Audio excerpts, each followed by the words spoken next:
Powerco 5G. Best design. Best AI. Think Techno. Think Purvika.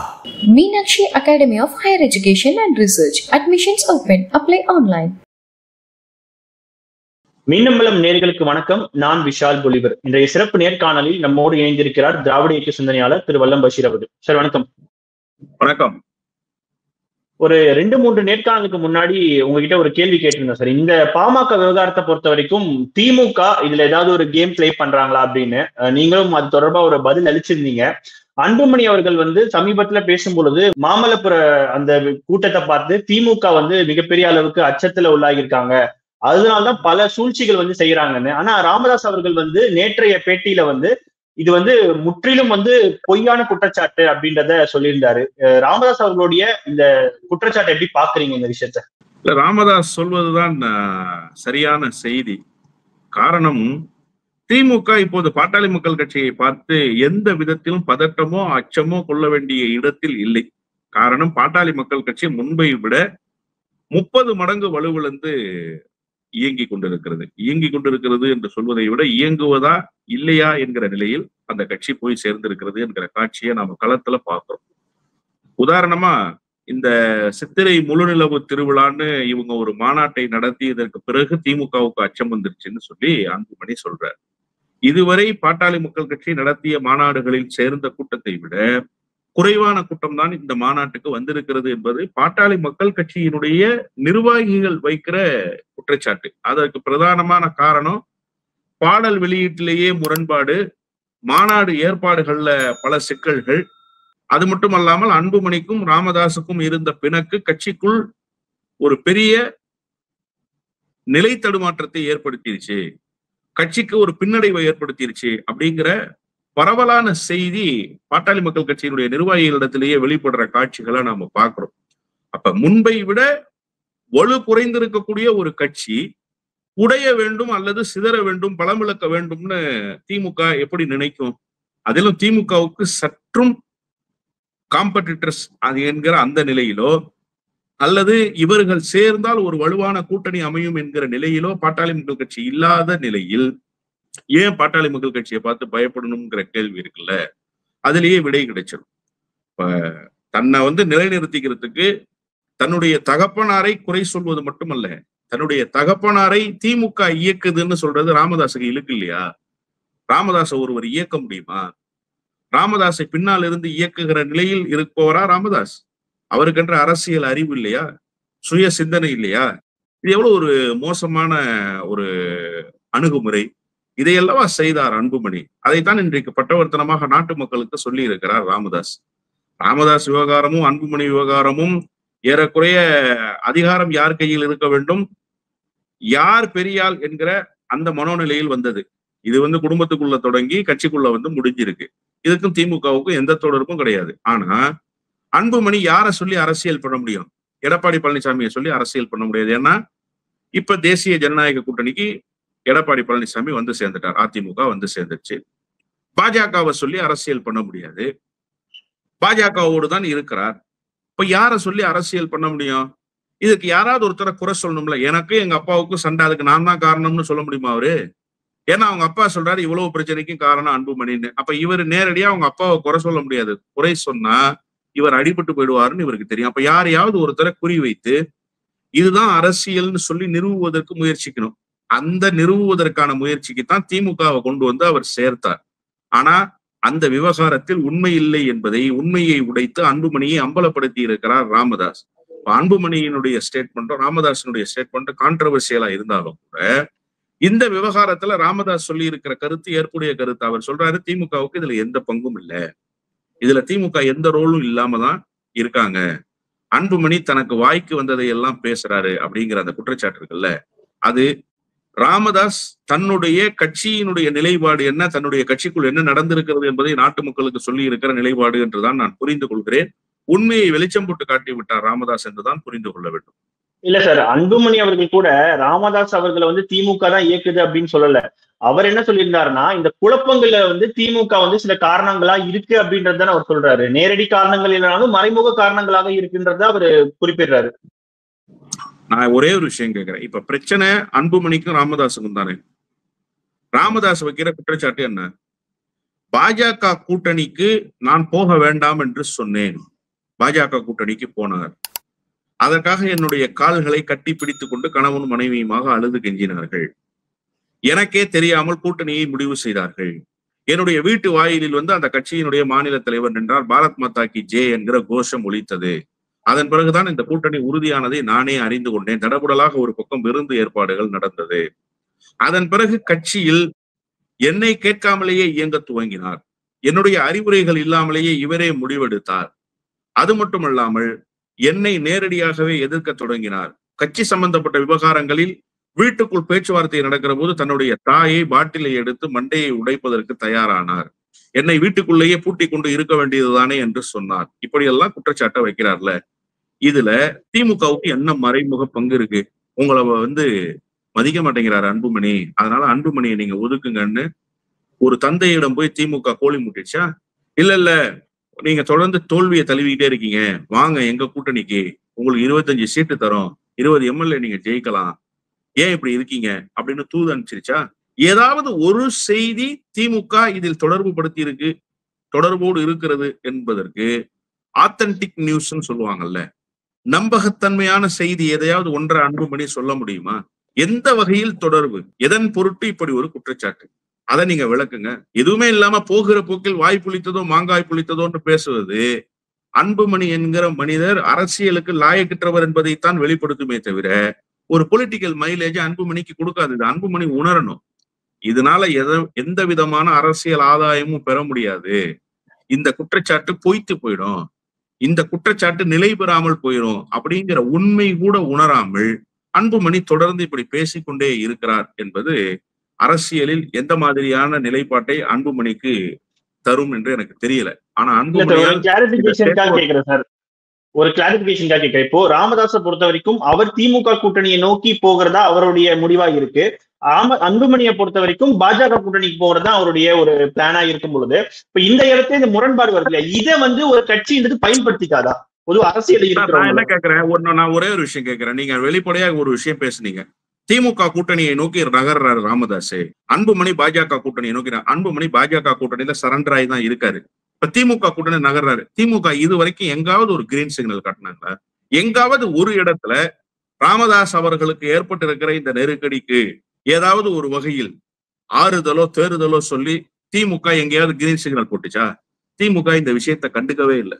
இன்னும் சொல்ல போனா திமுக தரப்பிலிருந்து அதிகாரப்பூர்வமாக பாட்டாளி மக்கள் கட்சியினுடைய நிலைப்பாடு என்ன என்பதில் கருத்தே கிடையாது.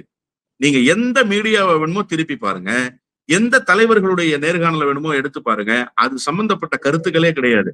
உதாரணமா அண்ணன் திருமா கூட பாட்டாளி மக்கள் கட்சி விவகாரம் குறித்து எழுந்த கேள்விக்கு அன்புமணி மீது தனக்கு என்ன பார்வை இருக்கு, ராமதாஸ் மீது தனக்கு என்ன பார்வை இருக்கு, பாட்டாளி மக்கள் கட்சி மீது தனக்கு என்ன பார்வை இருக்குங்கிறத இலைமறை காய்மறையா ஊடகங்கள்ல பேசிட்டார் இல்லையா?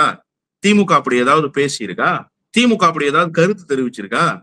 இல்ல கூட்டணி குறித்து இந்த கூட்டணியில் இன்னும் பல கட்சிகள் சேரும் சொல்லிக்கிட்டே தெரியுறாருல எடப்பாடி பழனிசாமி, அந்த மாதிரி ஏதாவது ஊடகமா சொல்லிட்டாங்களா? ஏதாவது செய்தி சொல்லிட்டாங்களா? அதுவும் இல்லை. எதுவுமே இல்லாம நிசப்தமா இந்த விஷயத்துல இருக்கு திமுக. அப்ப அதெல்லாம் என்ன அர்த்தம் அப்படின்னு சொன்னா, இந்த கட்சியை ஒரு பொருட்டாவே நினைக்கல திமுக. திமுகவுக்கு இந்த கட்சி தேவையில்லைன்னு நினைக்கிறாங்க. இது குறித்த கருத்து திமுகவுக்கு தேவையில்லைன்னு நினைக்கிறாங்க. அதனால திமுக இதை பத்தி ஒரு கன்சர்னாவே எடுக்கல. இதுதான் யதார்த்தமான உண்மை. ஆனா அன்புமணி என்ன நினைக்கிறாரு, ஹைட்ல இருக்கு திமுக, அந்த ஹைட்ல நம்ம கல்லெறிஞ்சோம்னா அந்த கல்லெறிகிற யுக்தியை வச்சு நம்ம பொலிட்டிக்கலா மைலேஜ் கெயின் பண்ணலாம்னு நினைக்கிறாரு. அது நடக்காது, அது அம்பலப்பட்டு போயிரும்னு அரசியல் ரீதியாக இயங்கி கொண்டிருக்கிற எல்லாருக்குமே தெரியும். அது நடக்காதுங்கிறத யார் இப்ப சொல்லி இருக்கிறாங்கன்னா ராமதாஸ் சொல்லி இருக்கிறாருன்னு தான் நான் புரிஞ்சுக்கிறேன். ஓகே. ஆனா இப்போ அன்புமணி அவர்களுடைய அந்த எதிர்ப்பு அரசியல் குறிப்பாக போற இடங்கள்ல ஃபுல்லாவே இந்த வன்னியர் இடஒதுக்கீடு ஆகட்டும் அல்லது திமுக ஆட்சியில இதெல்லாம் குற்றச்சாட்டா இருக்கு அப்படின்னு சொல்றாரு. சோ இது எல்லாமே அந்த வன்னியின மக்களை தன் பின்னாடி எடுத்துக்கிறதுக்கு தான் இந்த மாதிரியான குற்றச்சாட்டுகள் வைக்கிறாரா? இல்ல, அதாவது வன்னிய மக்களை பொறுத்த வரைக்கும் அன்புமணி பக்கம் யாருமே இல்ல, எல்லாரும் ராமதாஸ் பக்கம் தான் இருக்காங்க. நீங்க பாட்டாளி மக்கள் கட்சியினுடைய பிரதான வாக்கு வங்கி வன்னியர் சமூகத்தினுடைய வாக்கு வங்கி, அது பல ஆண்டுகளுக்கு முன்பே சிதலமடைந்து சீர்கேடு அடைந்து போச்சு. 2014 மாற்றம் முன்னேற்றம் அன்புமணின்னு ஒரு களத்துக்கு வரும்போது அன்புமணிக்கு ஆதரவாக கிடைத்த வாக்குன்னு இருக்குல்ல, அது பாட்டாளி மக்கள் கட்சியினுடைய ஓட் பேங்க் தான். அன்புமணியின் ஒரு கரிஸ்மேட்டிக் லீடர்னோ, அன்புமணி முதலமைச்சரா வரணும்னோ புதிய வாக்காளர்கள் யாராவது வாக்களிச்சாங்களான்னா இல்ல. நடுநிலையானவர்கள் யாராவது வாக்களிச்சிருக்காங்களான்னா இல்ல. வன்னியர் சமூக மக்கள் அல்லாத யாராவது, பாட்டாளி மக்கள் கட்சி ஆதரவு இல்லாத யாராவது வாக்களிச்சாங்களான்னா இல்ல. முழுக்க முழுக்க பாட்டாளி மக்கள் கட்சி வன்னியர் சமூகத்தினுடைய வாக்குகளை மட்டுமே அவர் பெற்றார். அங்கொன்றும் இங்கொன்றுமாய் பலமான வேட்பாளர்கள் சில பேர் அங்கங்க லோக்கல் தொடர்புகள் இருக்கும்ல அந்த வேட்பாளர்களுக்கு, அவங்களுக்கு கிடைச்ச வாக்குகள். இதுதான் பாட்டாளி மக்கள் கட்சியினுடைய ஓட் பேங்க். இப்ப இந்த 2016 இருந்து அதுக்கு அடுத்து 2019 தேர்தல் நீங்க கணக்கிட்டு பாருங்க, எங்க போச்சு அந்த ஓட் பேங்க்? முற்றிலுமா காலியாச்சு. சரி, 2019 முடிஞ்சிச்சு. 2021 என்ன ஆச்சு? நீங்க ராமதாஸ் வாங்கின தொகுதியில, பாட்டாளி மக்கள் கட்சி வாங்கின தொகுதியில எத்தனை தொகுதி ஜெயிக்க முடிஞ்சது? வெளியில எத்தனை தொகுதி ஜெயிச்சிங்க? வட மாவட்டத்துக்குள்ள எத்தனை தொகுதி ஜெயிச்சிங்க? எத்தனை தொகுதி கண்டெஸ்ட் பண்ணீங்க? இதனுடைய நிலவரம் என்ன? இப்ப 2024 நாடாளுமன்ற தேர்தல் வந்தது. 2024 நாடாளுமன்ற தேர்தல்ல எந்த தருமபுரி உங்க கோட்டையா இருக்குமோ அந்த தருமபுரியிலேயே உங்களுடைய மனைவியை வெல்ல வைக்க முடியலங்கிறத அன்புமணி அரசியல் ரீதியாக தமிழ்நாட்டு மக்களுக்கு வெளிச்சம் போட்டு காட்டிட்டு வெளியில வந்திருக்காரு. இப்போ நாளுக்கு நாள் இந்த வாக்குகள் குறைந்து கொண்டே போகிறது. இப்போ ஒரு 10% பேர் வன்னிய சமூகத்தினுடைய மக்கள் பாட்டாளி மக்கள் கட்சிக்கு ஆதரவாக இருந்திருப்பார்கள் என்று சொன்னால் அதில் 8% பேர் ராமதாஸோடு இருக்கிறார்கள். நிர்வாகிகள் தான் அன்புமணியோட இருக்கிறாங்களே தவிர, பொறுப்பாளர்கள் தான் அன்புமணியோட இருக்கிறாங்களே தவிர, ராமதாஸோடு இருக்கிறவர்கள் எல்லாம் பாட்டாளி மக்கள் கட்சியினுடைய ஓட் பேங்க், பாட்டாளி மக்கள் கட்சியினுடைய கேடர்ஸ். பாட்டாளி மக்கள் கட்சி அதிகாரத்துக்கு வர வேண்டும் என்று யாரெல்லாம் களத்தில் உழைப்பார்களோ, யாரெல்லாம் வாக்களிப்பார்களோ அவர்களெல்லாம் ராமதாஸ் பக்கம் நிற்கிறார்கள். இப்ப இதை உடைக்கணும். இப்ப திமுக பக்கம் போறதை உடைக்கிறதோ, திமுகவுக்கு கிடைக்கிற மைலேஜை உடைக்கிறதோ இல்ல அன்புமணியினுடைய நோக்கம். அன்புமணியினுடைய நோக்கம் வெரி சிம்பிள். தனக்கு இருக்கக்கூடிய ஆதரவை அப்படியே தக்க வைத்து கொண்டு விடுவாரோ ராமதாஸ், தனக்கு அந்த வாக்காளர்களினுடைய ஆதரவு கிடைக்காமல் போய்விடுமோ என்கிற அச்சத்தின் வெளிப்பாடுதான். இவர் என்ன நினைக்கிறாருன்னா, இப்படி கல்லெறிந்தா உணர்ச்சி வயப்படுகிற அந்த வன்னிய சமூகத்தினுடைய வாக்கு தனக்கு திரும்பும், ராமதாஸுக்கு இருக்கிற ஆதரவு தனக்கு திரும்பும், நாம ஒரு எமர்ஜிங் போர்ஸா, ராமதாஸை தாண்டின எமர்ஜிங் போர்ஸா வந்துடலாம்னு அவர் நினைக்கிறாரு. அதுக்குதான் இப்படி எல்லாம் அவர் பேசிக்கிட்டு இருக்காரு. ஆனா என்ன உண்மைன்னா, ராமதாஸே இந்த விஷயத்துல தோல்வி அடைஞ்சிட்டாரு. 10.5% இடஒதுக்கீடு பெற்றதில் தோல்வியை தழுவினார்ன்றது வன்னிய மக்கள் இடத்துல இருக்கக்கூடிய பார்வை.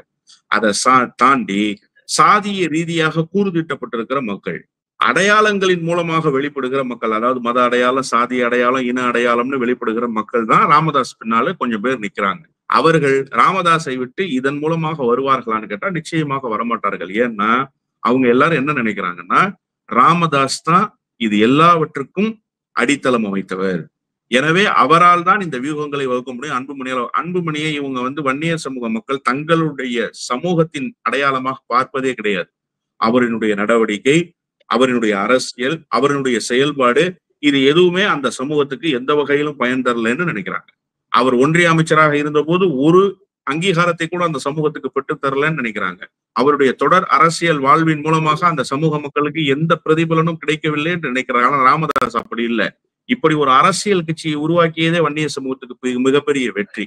அதற்கு அடுத்த கட்டமாக அவர்களுக்கு கிடைத்திருக்கிற எம்பிசி இடஒதுக்கீடு, அதன் மூலமாக கிடைக்கப்பட்டிருக்கிற இன்ன பிற சமூகங்களுக்கான இடஒதுக்கீடு, அதுக்கு ஒரு ரைட்ஸ், உரிமையை கோர்றாங்கல்ல வன்னிய மக்கள், அந்த உரிமை கோருவதற்கான முகவரியை தேடி தந்தவர் ராமதாஸ்ன்னு அவங்க நினைக்கிறாங்க. அதனால அவங்க ராமதாஸ் பக்கம் நிற்கிறாங்க. அதை காரணம் காட்டியே இப்ப இந்த மக்களை துரோகம் செய்து விட்டது, இந்த மக்களுக்கு அநீதி இழைத்து விட்டது அப்படின்னு சொல்றதுனால மக்கள் எடுபடுமா? மக்கள்கிட்ட 10.5% கடைசி கட்டத்துல போற போக்குல டாக்குமெண்டா தூக்கி போட்டு போனது யாரு? அந்த டாக்குமெண்ட் நிக்குமா நிக்காதான்ற ஒரு சட்ட ஆலோசனை கூட இல்லாம செய்துட்டு போனது யாரு? இப்ப அது கோர்ட்ல போய் நின்றுடுச்சே, தடைப்பட்டு போச்சு. இதுக்கு காரணம் யாரு? இதையெல்லாம் எப்படி செய்யணுங்கிற ஒரு வரைமுறை இருக்குன்னு சட்டசபையில் தெல்ல தெளிவாக குறிப்பிடுகிறாரே தமிழ்நாட்டினுடைய முதலமைச்சர். இதெல்லாம் நாட்டு மக்களுக்கு போய் சேராதா? அப்போ மக்கள் ரொம்ப தெளிவா இருக்காங்க. அன்புமணி ராமதாஸினுடைய இந்த பேச்சுக்கள் எந்த பலனையும் தராது, அரசியல் ரீதியாக எந்த லாபத்தையும் தராது. ஆனா சார், இப்போ இவங்க 2 பேரும் வைக்கக்கூடிய ஒரு விமர்சனத்தை நம்ம பார்த்தோம்னா, இப்ப அன்புமணி அவர்கள் நான் வந்து அடங்கமறு அத்துமீறு அப்படின்லாம் சொல்ல மாட்டேன் அப்படின்னு சொல்லியிருந்தாரு. உடனே பாத்தீங்கன்னா ராமதாஸ் அவர்கள் சமீபத்துல கொடுத்த பேட்டியில வந்து திருமாவர்கள் மேல எனக்கு நிறைய பாசம் இருக்கு, அவரும் என் மீது வந்து பாசமா இருப்பான்னு சொல்லி அவர் ஒரு விஷயத்த சொல்றாரு. அதன் பிறகு பாத்தீங்கன்னா அன்புமணி அவர்கள் வந்து தொடர்ச்சியா வந்து திமுகவை எதிர்க்கிறதா இருக்கட்டும், இந்த மாதிரியான விஷயங்களை ரொம்ப கூர்மையா போயிட்டு இருக்காரு. இப்ப இவங்க 2 பேரோட விமர்சனம் அப்படின்றது வந்து பாத்தீங்கன்னா ஒரு ஈகோ கிளாஷ்ல வந்து அது போயிட்டு இருக்கா இப்போ? இல்ல, ஈகோ கிளாஷாவே இருந்தாலுமே கூட ராமதாஸ் பழைய மோடுக்கு கொஞ்சம் கொஞ்சம் திரும்புறாரு. ராமதாஸ் எப்போது அரசியலில் சரிவை சந்தித்தார்னா, என்றைக்கு தலித் அல்லாதோர் கூட்டமைப்பை துவங்கினாரோ அன்றைக்குத்தான் அவருடைய அரசியல் சரிவு துவங்கியது. அன்றைக்குத்தான் அவருடைய அரசியல் வாழ்வு அஸ்தமனத்தை நோக்கி பயணிக்க துவங்கியது. இப்போது மீண்டும் தன்னுடைய கொள்கை அரசியலுக்கு திரும்புகிறார். மார்க்சியம், அம்பேத்கரியம், பெரியாரியம் இவை 3ஐயும் உள்ளடக்கி செய்ததுதான் பாட்டாளி மக்கள் கட்சியினுடைய கொள்கை அரசியல். அண்ணன் திரும்பவே சொல்றாரு, இன்றைக்கு வட மாவட்டத்தில் நான் மாலை அணிவிக்கக்கூடிய பல்வேறு அம்பேத்கர் சிலைகள் ராமதாஸ் அவர்களால் அமைக்கப்பட்டது. அதுல ஒண்ணு மாற்று கருத்து இல்லை. அதை செய்து காட்டியவர் தான். தன்னுடைய தைலாபுரம் தோட்டத்தில் பெரியாருக்கு சிலை வைத்தவர் தான். மார்க்சியத்தை வேறு வடிவத்தில் மார்க்ஸ் எத்தகைய உயரிய தத்துவங்களை எல்லாம் இந்த மனித சமூகத்துக்கு தந்திருக்கிறார் என்பதை தமிழ்நாட்டில் சமீப காலத்தில் ராமதாஸ் போல யாருமே சென்று சேர்க்கவில்லை. ஒரு காலத்துல சென்று சேர்த்தார். நான் சமீபம்னா ஏதோ நேற்றோ முந்தானேத்தோ நினைச்சிடக்கூடாது. கட்சி துவங்கிய நாட்களில் இருந்து ஏறக்குறைய 2004, 2009 வரை அவர் பேசிய மார்க்சியம் இருக்குல்ல, அது பொது உடைமை இயக்கங்கள் கூட பேசாத மார்க்சியத்தை அவர் பேசினார். இப்படியெல்லாம் கொள்கையோடு இருந்தவர் தான். தேர்தலுக்கு தேர்தல் அணி மாறுவார், அது வேறு. ஆனால் அவரிடத்துல ஒரு கொள்கை இருந்தது. அந்த கொள்கையெல்லாம் விட்டுவிட்டு என்றைக்கு தன்னை ஒரு வன்னிய சாதி சமூகத்தின் தலைவராக அடையாளப்படுத்தி கொண்டாரோ, தான் தன்னுடைய சமூகத்துக்கு வன்னியர் ஓட்டு அந்நியருக்கு இல்லை, இதெல்லாம் ராமதாஸை வைத்துக் கொண்டு மேடையில் பேசப்பட்ட செய்திகள். வன்னிய பெண்ணை தொட்டால் என்னவாகும், இதெல்லாம் ராமதாஸை மேடையில் வைத்துக் கொண்டு பேசியது. ராமதாஸ் பேசிய அரிய கருத்துக்கள்லாம் இருக்கு. ஜீன்ஸ் போட்டுக்கிறான், கூலிங் கிளாஸ் போட்டுக்கிறான், எங்க வீட்டு பெண்களை கூட்டிட்டு போயிடறான். இதெல்லாம் ராமதாஸ் சொன்ன அரிய தத்துவங்களில் ஒன்று. என்றைக்கு இப்படியெல்லாம் பேசுவதற்கு தன்னுடைய அரசியல் வாழ்வை பயன்படுத்தி கொண்டாரோ, என்றைக்கு அவருக்கு மூளை மழுங்கி போய்விட்டது என்று சமூக நீதி சிந்தனையாளர்கள் எல்லாம் விமர்சிக்க துவங்கினார்களோ, அன்றைக்கு துவங்கியது ராமதாஸினுடைய அந்த சரிவு. இப்ப மீண்டும் ராமதாஸ் தன்னுடைய நிலை உணர்ந்திருக்கிறார். இந்த சாதியத்தை பேசியதால் நமக்கு இவ்வளவு பெரிய இழப்பு வந்துருச்சுன்னு உணர்ந்தாரா, இல்ல இந்த சாதியத்தை தன்னுடைய மகன் பேசலாம், நாமளும் இதே ரூட்ல போகக்கூடாது, அதனால பழையபடி நாம கொள்கை ரீதியா போவோம்னு நினைக்கிறாரான்றது நமக்கு தெரியாது. ஆனா யதார்த்தமான உண்மை என்னன்னா, பழைய நிலைக்கு பேசுவதற்கு கொஞ்சம் கொஞ்சம் தயாராகி கொண்டிருக்க. அதனாலதான் அண்ணன் திருமா மீது இருக்கிற அன்பை வெளிப்படுத்துறார். இதற்கு காரணம் அண்ணன் திருமாவும் கூட. அண்ணன் திருமா ஒரு மெஜஸ்டிக் லீடர்.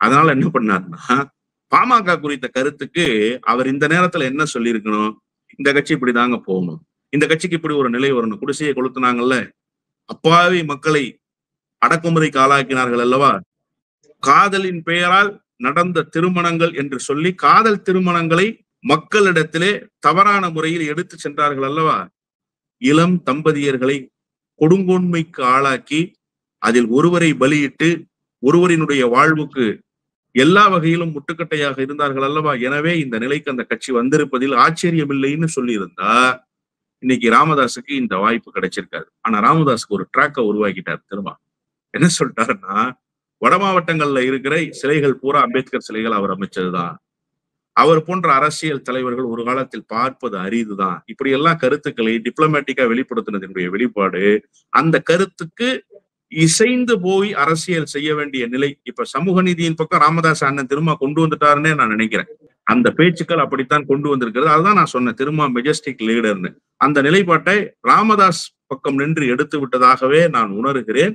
அதனால பாட்டாளி மக்கள் கட்சி விசிகாவும் சுமூகமான உறவுக்கு வந்துருமா, அப்படியெல்லாம் ஒன்றும் வாய்ப்பு கிடையாது. பாதிக்கப்பட்டிருக்கு விசிகா, அந்த சமூகம் பாதிக்கப்பட்டிருக்கு. அதனால அதனுடைய கோபம் இயல்பான கோபம் தான். அதனால இது ஒண்ணு சேர்ந்துரும்லாம் நான் சொல்ல விரும்பல. அதே நேரத்துல ஒரு ட்ராக்கை ராமதாஸுக்கு உருவாக்குவதற்கான ஒரு வாய்ப்பை அண்ணன் திரும்ப ஏற்படுத்தி விட்டார் என்றுதான் நான் சொல்றேன். Okay sir. அதே மாதிரி அன்புமணி அவர்கள் இந்த கூட்டத்துல பேசும்போது ஒரு விஷயம் சொல்லியிருந்தாரு. தமிழ்நாட்டுல இந்த தொழில் வளர்ச்சி அப்படின்றது தென் மாநிலங்களோட ஒப்பீடுகளில ரொம்பவே குறைவா இருக்குன்ட்டு. இது தொடர்பா ஐடி மினிஸ்டர் பிடிஆர் பழனிவேல் தியாகராஜன் அவர்கிட்ட பேசும்போது இதை பத்தி செய்தியாளர்கள் கேட்கிறாங்க.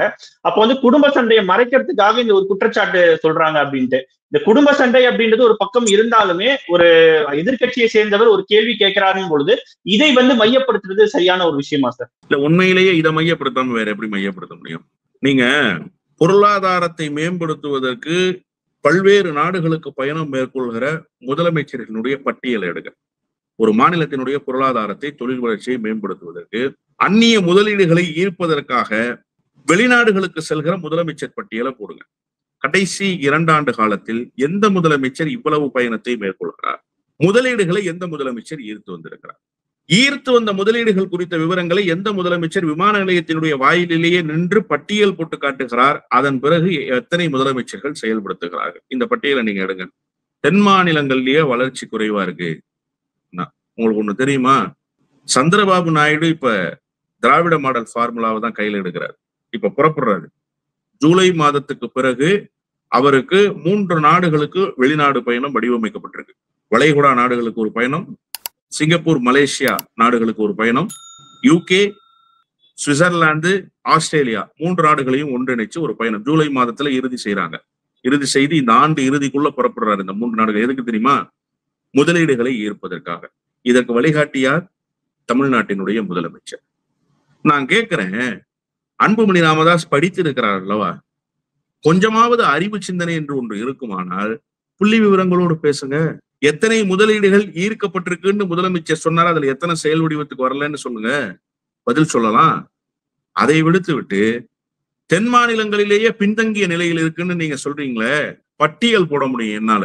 இதுக்காகவே ஒரு டிபேட்டை மின்னம்பலத்துல நீங்க ஆர்கனைஸ் பண்ணீங்கன்னா நான் பேசுறேன். எத்தனை முதலீடுகளை ஈர்த்திருக்கிறார் முதலமைச்சர், அதன் மூலமாக எத்தனை வேலை வாய்ப்புகள் உருவாக்கப்பட்டிருக்கு. நான் ஒண்ணு கேட்கிறேன், சுதந்திர இந்தியாவில் தமிழ்நாடு என்று மதராஸ் மாகாணம் பெயர் சூட்டப்பட்டதற்கு பிறகு தென் மாவட்டங்களில் தொழில் முதலீடுகளை கொண்டு வந்து சேர்த்த முதல் முதலமைச்சர் இவர்தான். தென்னார்காடு மாவட்டம், இன்றைக்கு இருக்கக்கூடிய ராணிப்பேட்டை, இன்றைக்கு இருக்கக்கூடிய திருப்பத்தூர், இந்த பகுதிகளுக்கு தொழிற்சாலையை கொண்டு வந்து சேர்த்திருக்கிறார் முதலமைச்சர். கள்ளக்குறிச்சியில தொழிற்சாலைகள் கொண்டு வந்து சேர்த்திருக்கிறார். விழுப்புரத்துக்கு தொழில் முதலீடுகளை ஈர்த்து கொண்டு வந்து சேர்த்திருக்கிறார். ஐடி பூங்காக்கள் விழுப்புரத்தை சுற்றி இருக்கக்கூடிய பகுதிகளில் அமைக்கப்படும். அறிவிப்பு வெளியாயிருக்க போன பட்ஜெட்ல அது குறித்த செயல் வடிவத்தை சிங்கப்பூருக்கு பயணம் மேற்கொண்டிருக்கிற போது முதலமைச்சர் ஒப்பந்தத்தில் கையொப்பமிட்டு இருக்கிறார். அது குறித்த செய்திகளை விமான நிலைய வாயில் நின்று பேசி இருக்கிறார். இதெல்லாம் ஆவணங்களா இருக்கு. இதெல்லாம் நீங்க மறுத்துருவீங்களா? அப்ப இதுக்கு முன்பு எந்த முதலமைச்சர் இதை செஞ்சாரு? இன்க்ளூடிங் ஜெயலலிதா, கலைஞர். நான் கேட்கிறேன், யார் செஞ்சாங்க? அப்ப இந்த முதலமைச்சர் செய்திருக்கிறாரே, பாராட்ட மனம் வர வேண்டாம், குறை சொல்லாமல் இருக்கிறாம் அல்லவா? தென் மாநிலத்தை ஒப்பிடுகிற போது எந்த புள்ளி விவரத்தின் அடிப்படையில் நீங்க சொல்றீங்க? அதான் பிடிஆர் கேட்கிறாரு. உன் குடும்ப சண்டையை மறைக்கிறதுக்கு நீ இங்க பொய் சொல்லிட்டு தெரியாதுன்றதுதான் அவருடைய பேச்சின் சாராம்சம் என்றுதான் நான் புரிந்து கொள்கிறேன். அதே மாதிரி இறுதியா ஒரு கேள்வி என்னன்னா, சமீபத்துல திருமா அவர்கள் பேசும் பொழுது எல்லாரும் அதிமுக கூட்டணிக்கே போகலாம் அப்படின்னு சொல்றாங்க. ஆனா அதிமுக கூட்டணியில பாஜக இருக்கு அப்படின்றத குறிப்பிட்டிருந்தாரு. அப்போ அதிமுக கூட்டணிக்கு போறதுக்கு பாஜக மட்டும்தான் ஒரு குறையாக திருமா அவர்களுக்கு இருக்கா? ஏன்னா இந்த கூட்டணி தொடர்பாக திருமா அவர்கள் வேற ஒரு நிலைப்பாடு எடுக்கிறாரு, சீட்டுக்கு அதிகமா கேட்கிறாங்கன்ற மாதிரியான ஒரு விவாதம் சமீபத்துல ஏற்பட்டது இல்லையா? இப்போ இந்த பேச்சை நம்ம எப்படி பாக்குறது சார்? இது உள்நோக்கம் கொண்ட கருத்தா இல்லையா என்பதை அண்ணன் திருமா தான் சொல்ல வேண்டும். நான் அவருடைய வார்த்தைகளுக்கு வண்ணம் பூச தயாரில்லை. ஆனால் அண்ணன் திருமா அவ்வப்போது இப்படிப்பட்ட கருத்துக்களை சொல்லி தன்னுடைய டிமாண்டை இன்க்ரீஸ் பண்ணிக்குவார். ஆதவ் அர்ஜுன் பேசுகிற கருத்துக்கும் அண்ணன் திருமாவுக்கும் தொடர்பில்லை என்று அண்ணன் திருமா சொல்வார். ஆனால் ஆதவ் அர்ஜுன் பேசுகிற கருத்தை திருமாவினுடைய கட்சியில் இருந்து கொண்டே ஆதவ் அர்ஜுன் பேசுவார். அதன் பிறகு நீண்ட யோசனைக்கு பிறகு ஆதவ் அர்ஜுன் மீது நடவடிக்கை எடுப்பார். இதெல்லாம் கடந்த காலத்துல நம்ம பார்த்திருக்கோம். திடீரென அண்ணன் வன்னியரசு எந்த நிலைப்பாட்டை அண்ணன் திருமா எடுக்கிறாரோ அதற்கு எதிரான நிலைப்பாட்டுக்குரிய கருத்துக்களை வெளிப்படுத்துவார். அதன் பிறகு அந்த கருத்துக்களை வாபஸ் பெறுவார். இதெல்லாம் அண்ணன் திருமாவினுடைய சித்து விளையாட்டுகளில் ஒன்று என்றுதான் நான் சொல்வேன். அதே நேரத்தில் ஒரு விஷயத்தை நான் பாராட்டியாக வேண்டும். இந்திய துணை கண்டத்தில் பாரதிய ஜனதா கட்சி என்கிற கட்சி எந்த இடத்தில் இருக்கிறதோ அங்கே நாங்கள் இருக்க மாட்டோம் என்று டிக்ளேர் செய்யற ஒரு அரசியல் கட்சி இருக்குல்ல, அது இந்திய துணை கண்டத்திலேயே வீசிக்காதான். அது மட்டுமல்ல, எனக்கு இன்றும் நன்றாக நினைவு இருக்கிறது, திருவாரூரிலே பொதுக்கூட்டம் அண்ணன் பேசினாரு. பாஜகவுக்கு எவனாவது போயிட்டு இந்த கட்சிக்கு வரணும்னு நினைச்சா வராத, நீ அங்கேயே இருந்த. எப்போது உன்னுடைய சிந்தனையில் பாஜகவில் நாம் செயல்படலாம் என்கிற எண்ணம் தோன்றி நீ பாஜகவுக்கு போகிறாயோ அன்றைக்கே உன்னுடைய சிந்தனை பாழ்பட்டு போய்விட்டது என்று பொருள். அப்படிப்பட்ட பாழ்பட்ட சிந்தனையை கொண்ட ஒருவன் மனம் வருந்தி மனம் திருந்தி மீண்டும் வந்தால் கூட அவனை விசிகா ஏற்காது. இதை நான் கொள்கை பிரகடனமாக முன்வைக்கிறேன். இந்திய துணை கண்டத்துல எந்த கட்சியும் சொல்லல சார். திமுக சேர்த்துக்கிச்சு பாஜகவுல இருந்து வந்த ஆட்களை, அதிமுக சேர்த்துக்கிச்சு பாஜகவுல இருந்து வந்த ஆட்களை, எல்லா கட்சியும் சேர்த்துக்கிச்சு. ஆனா விசிகா சேர்த்துக்காதுன்னு சொல்லி டிக்ளேர் பண்ணார். அப்ப அந்த பெருமையும் பெருமிதமும் இந்திய துணை கண்டத்தில் அவருக்கு மட்டுமே இருக்கு. அதனால என்ன சொல்றாருன்னா, பாஜக இருக்கிற இடத்துக்கு நாங்க எப்படிங்க போக முடியும் அப்படின்னு ரொம்ப ஈஸியா அதனோட ஆன்சரை சொல்லிட்டு போறாரு. நீங்க அதை அரசியல் நோக்கத்தோடு பார்த்தால் அதில் அரசியல் நோக்கம் இருக்கிறது. ஏன்னா அண்ணன் திருமாவளவனுடைய கடந்த கால செயல்பாடுகள் அதை உணர்த்துது. அதனால அதை நீங்க அப்படியும் புரிஞ்சுக்கலாம். அதே நேரத்தில் நான் என்னை பொறுத்தவரையில் என்ன நினைக்கிறேன் என்று சொன்னால், அவர் போகிற போக்கில் அந்த கருத்தை சொல்லிவிட்டு போயிருக்கிறார். என்னன்னா, கூட்டணிக்கு போறாங்கன்றாங்க, நான்லாம் கூட்டணிக்கு போகலங்க, பாஜக அந்த பக்கம் இருக்கு, நான் எப்படிங்க போக முடியும் அப்படின்னு சொல்லியிருக்காங்க. அப்ப பாஜக போயிருச்சுன்னா நிச்சயமாக போவதற்கான வாய்ப்புகள் மிக மிக மிக மிக குறைவு. வேணா பொலிட்டிக்கலா ஏதாவது வேற மாதிரியான ஸ்டாண்ட் எடுக்கணும்னு தமிழ்நாட்டுல ஒரு நிலைப்பாடு வந்துச்சுன்னா அந்த மாதிரியான ஒரு சூழல் உருவாகலாம். அந்த மாதிரியான சூழல் உருவாகாத மாதிரி எடப்பாடி பழனிசாமியை பார்த்துக்கிட்டாரு. அண்ணன் திருமாவுக்குலாம் அங்க வேலை இல்லை. எடப்பாடி பழனிசாமியை அந்த டோரை க்ளோஸ் பண்ணிட்டாரு. சோ அண்ணன் திருமாவினுடைய கருத்து அரசியல் உள்நோக்கம் கொண்டதாக இருக்கும் என்று எல்லோரும் கருதுவதில் உண்மையும் இருக்கிறது. ஆனால் அண்ணன் திருமாவினுடைய கருத்து அரசியல் உள்நோக்கம் கொண்டதாக இருக்காது என்று என்னுடைய உள்மனமும் சொல்கிறது. ஓகே, ஒரு கமாவோட முடிச்சிருக்கீங்க. மின்னம்பலம் நேயர்களுக்காக பல்வேறு கேள்விகளுக்கு மிக ஆழமாகவும் பொறுமையாக பதில் நன்றி சார். நன்றி. Powerco 5G, best design, best AI. Think Techno, think Purvika. Meenakshi Academy of Higher Education and Research. Admissions open. Apply online. மின்னம்பலம்.com தமிழின் முதல் மொபைல் பத்திரிகை.